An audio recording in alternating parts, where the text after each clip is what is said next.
Students, अब हम एक कॉन्सेप्ट की स्टडी करेंगे, इक्वल फंक्शन। और you can say two function are said to be equal if. इसकी दो कंडीशंस हैं, वो ध्यान में रखनी है।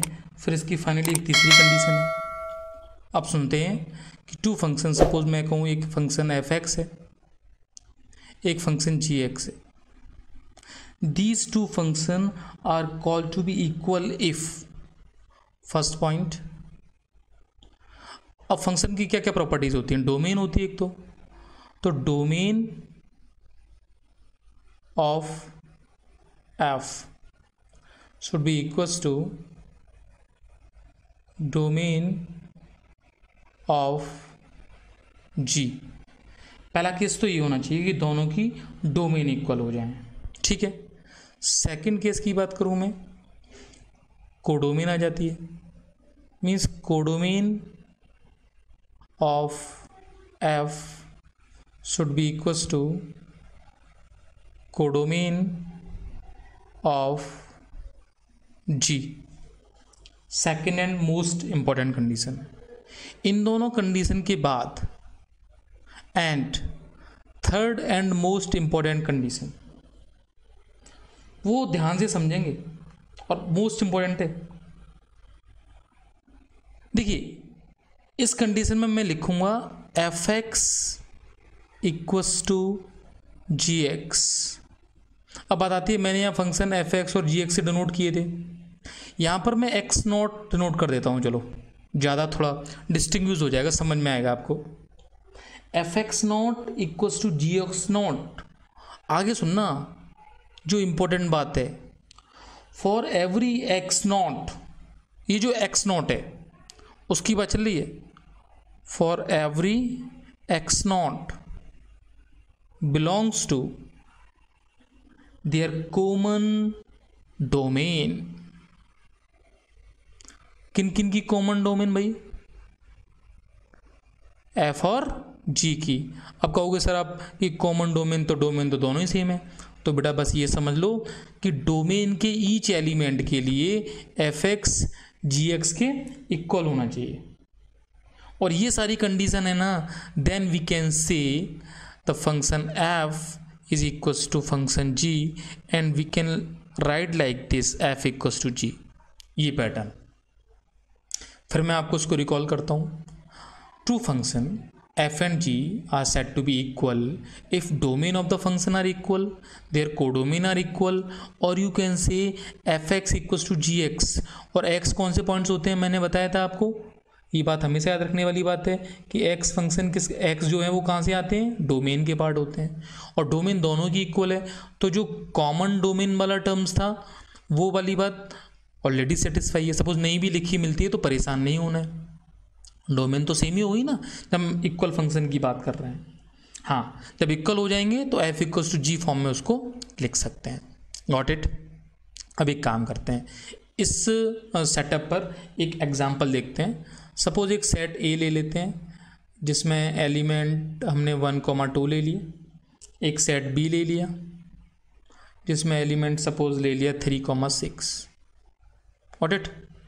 उसके बाद मैं फंक्शन डिफाइन कर रहा हूँ from set A to set B. और फंक्शन की डेफिनेशन में एक फंक्शन मैंने ले लिया एक्स स्क्वायर प्लस 2, और एक फंक्शन जी एक्स में ले लिया मैंने 3x। और दोनों कहाँ डिफाइन है? A to B. G B define जो फंक्शन है वो कहाँ है? A to B. अब बात आती है कि भाई ये इक्वल फंक्शन है या नहीं। तो सबसे पहले डोमेन देखो तो डोमेन इक्वल है, कोडोमेन देखो कोडोमेन इक्वल है। अब बस इस डोमेन की वैल्यूज़ पे चेक कर लो। तो f1 यहाँ से निकालो वो 3 आ जाएगा, f2 निकालो तो ये 2 स्क्वायर प्लस 2 यानी 6 आ जाएगा। इससे निकालो g1 3 आ जाएगा। इससे निकालो g2 6 आ जाएगा। मीन्स नाउ यू कैन से the function f is equals to the function g। तो equality of the two function का जो कॉन्सेप्ट था वो हमने यहाँ पे स्टडी कर लिया। Got it? एक क्वेश्चन है, स्पेशल क्वेश्चन है, उसकी स्टडी यहाँ कर रहे हैं। आपको ये क्वेश्चन देखने को मिलेगा, तो इससे परेशान नहीं होना है जब आप एक्सरसाइज सॉल्व करेंगे। सपोज मैं आपसे कहूँ कि मेरे पास एक फंक्शन डिफाइन है और डिस्क्रिप्शन ऑफ फंक्शन के अकॉर्डिंग ये क्वेश्चन गिवन है, it is from R to R, और फंक्शन की डेफिनेशन इसमें दी गई है f(x) equals to suppose x²+1। ठीक है, क्वेश्चन क्या क्या पूछा जा रहा है। सपोज किसी ने पूछा f−5 वॉट इट। अच्छा, अभी तक हम लोग f(x) पूछ रहे थे, तो f−5 हम कैसे बताएंगे, तो इसलिए मैं सोच रहा था कि इस वाले पॉइंट को मैं डिस्कस कर लेता हूँ, तो आगे कोई क्वेश्चन आएगा तो आप फंसेंगे नहीं। तो बस इसमें कुछ नहीं करना है। जैसे सपोज मैं कहूँ कि भाई f−5 बताना है, इसका मीनिंग क्या है। हम लोगों को याद आना चाहिए कि हमने रिलेशन से रिलेशन का इन्वर्स देखा था, यस और नो।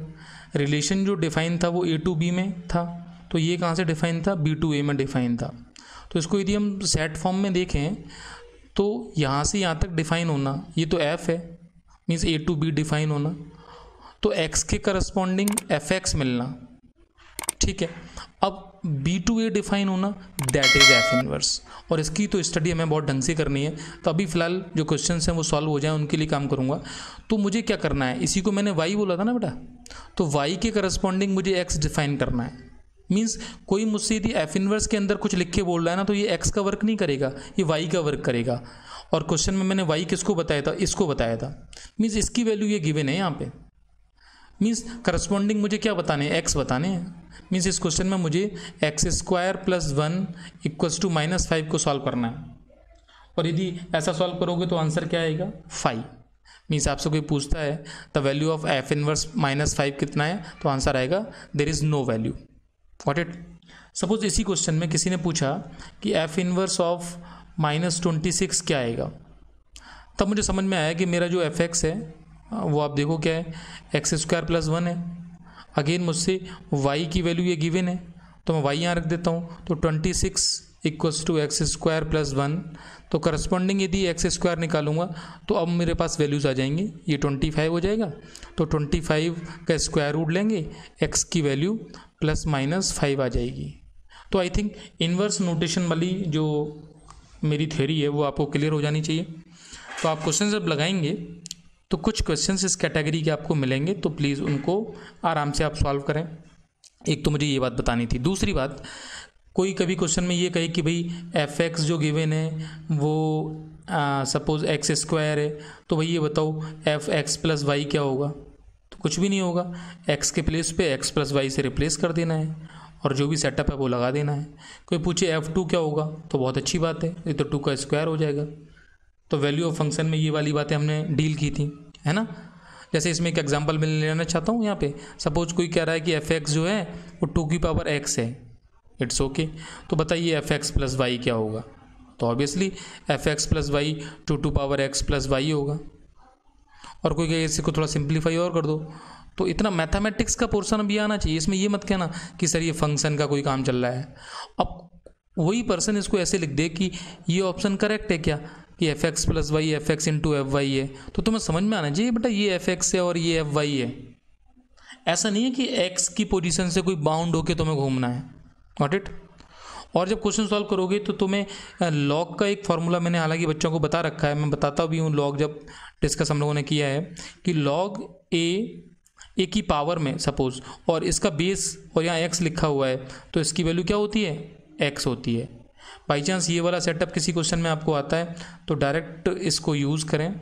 और इसका डेरिवेशन ये कैसे आया है, तो लॉगरिथमिक वाले चैप्टर में इसको हम देख सकते हैं, और मैंने इसको डिटेल में बताया हुआ भी है। ओके, जिन स्टूडेंट्स को पता है उनको ये आइडिया होना चाहिए। तो ये बेसिक सारे कॉन्सेप्ट्स हो गए जो फंक्शन चैप्टर के रिगार्डिंग है। अब हम इजीली एक्सरसाइज जो है इसकी वो सॉल्व कर सकते हैं।